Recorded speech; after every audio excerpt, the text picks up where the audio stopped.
Chào mừng quý vị quay trở lại với phần cuối cùng của chương trình Tôi và Việt Nam trên kênh FBNC ngày hôm nay với phần trò chuyện cùng anh Alex Titolo là tùy viên văn hóa giáo dục và báo chí của Tổng lãnh sự quán Hoa Kỳ tại thành phố Hồ Chí Minh.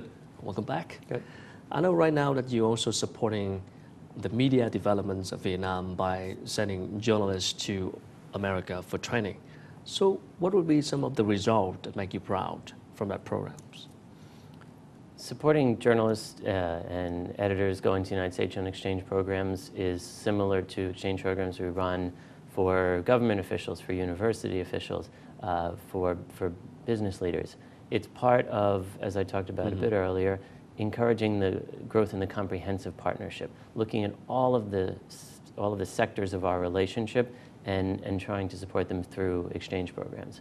I think that if you look at what you and your colleagues at FBNC have built here, it's a great example of how exchanging information with the United States can lead to new models, new ideas. You know, you take some things that have been done in the United States and you import them into Vietnam, and it's a good way to help Vietnam further engage with the world. You know, Vietnam has become, you know, part of the global economy over the last 20 years, and it's been amazing to see things like FBNC be built. And you know, we think that part of the reason for that is that we, as the United States government, have committed so much to exchange programs. Would there be more exchange programs in this coming year? So we are always looking for good exchange program candidates, as I said, from the university level through the PhD level. One of the things that we're very excited about this year and over the next several years is that President Obama has announced the Young Southeast Asia Leaders Initiative. This is part of the Rebalanced Asia that President Obama and his foreign policy team have worked so hard on over the last several years.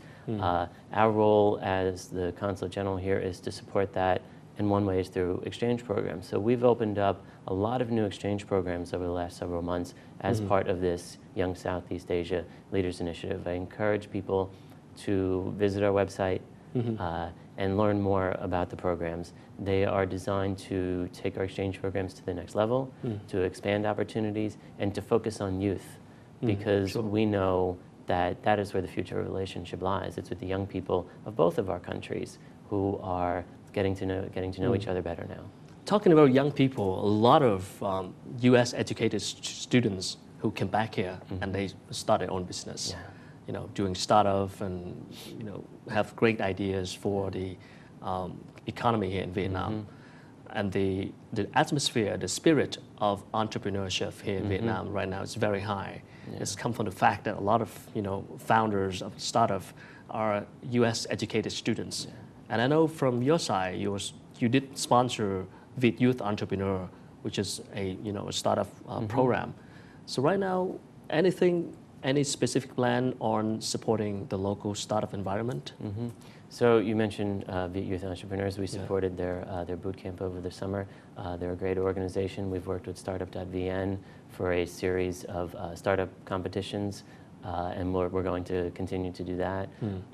You know, we've talked a lot about higher education today, and now talking about entrepreneurship. Those are, in my view, two of the signatures of the United States, two of the things that we're most proud of in the United States, and if I can say that, I think that we do the best. Yeah, but great inspiration for young people here. But they're not disconnected. They're not two separate things. There's a connection between the two of them, which is that our educational system encourages creative thinking. It encourages the entrepreneurial spirit. It encourages students to, of course, learn the course material and study what's on the page in front of them, but also to think outside the box.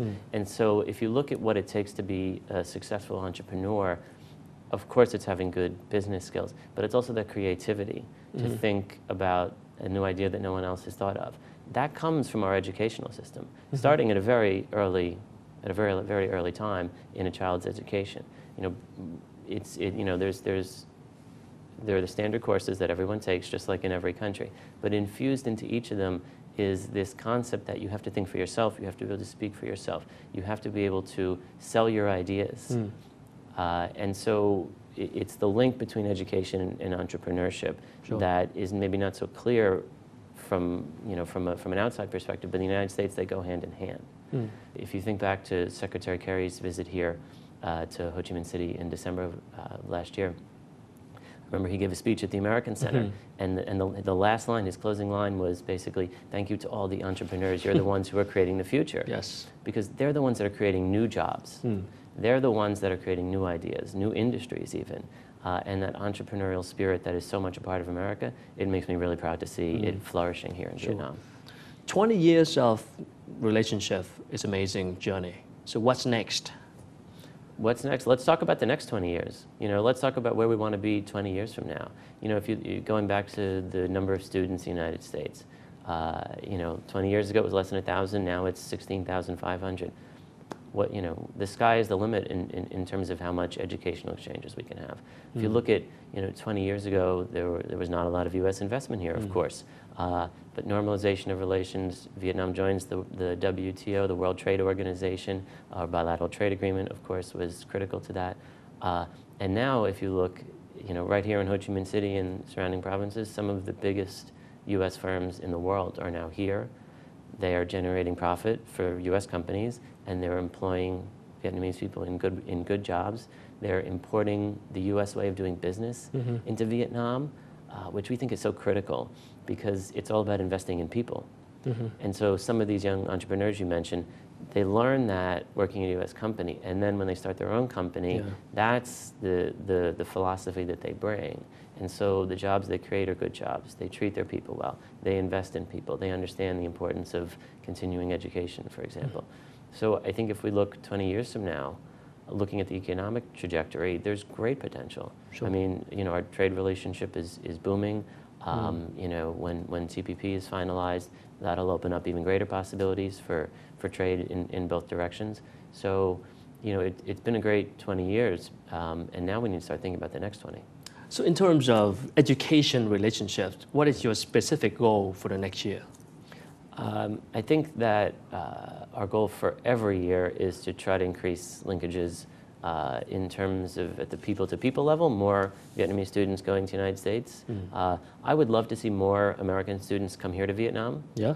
That number is still relatively low, and so we very much want to try to encourage that more. How do you attract them? That's a really good question. It has to, that really is the responsibility to a large extent of the Vietnamese institutions.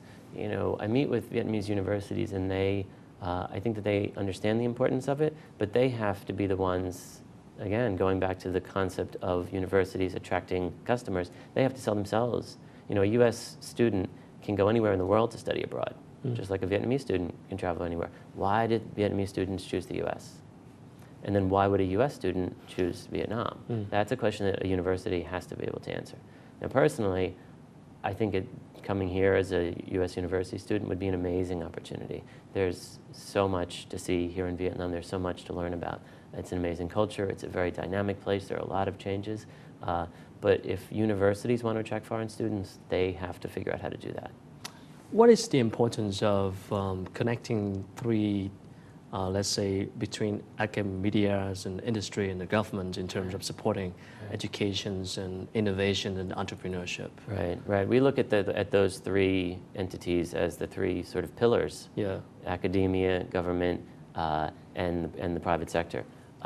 You know, when we held the Vietnam Education Dialogue Conference this summer in conjunction with Professor Ngo Bao Châu, we talked a lot about this because it is industry that has a need for innovation.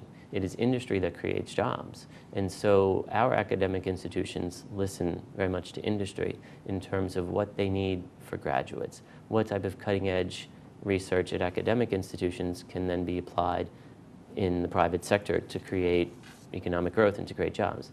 Government's role is to facilitate that by talking to both of them, and then sometimes by sponsoring research. So the US government sponsors cutting-edge research in various fields. Our Defense Department is one of the largest sponsors of research, but also, for example, in healthcare, National Institutes of Health is a huge sponsor of academic research. And so that link, that triangle, if you will, between academia, government, and the private sector is what allows us to innovate. It's what allows us to create new ideas. You know, the internet was invented by a research team in the United States government, but obviously, the economic application of it is now everywhere by virtually every company in the world. And so it's a great example of how those three are connected. And they have to be talking to each other. It has to be a dialogue between those three entities. Thank you so much for sharing. I hope to join some of your exchange programs later in the future. Great. Thank you. It's my pleasure. Thưa quý vị, vừa rồi là những chia sẻ của anh Alex Titolo, là tùy viên văn hóa, giáo dục và báo chí của Tổng lãnh sự quán Hoa Kỳ tại thành phố Hồ Chí Minh. Quý vị có thể xem lại chương trình này trên website fbnc.vn hoặc là facebook.com/tôi về Việt Nam. Chương trình xin được phép khép lại tại đây. Hẹn gặp lại quý vị và các bạn trong những chương trình lần sau.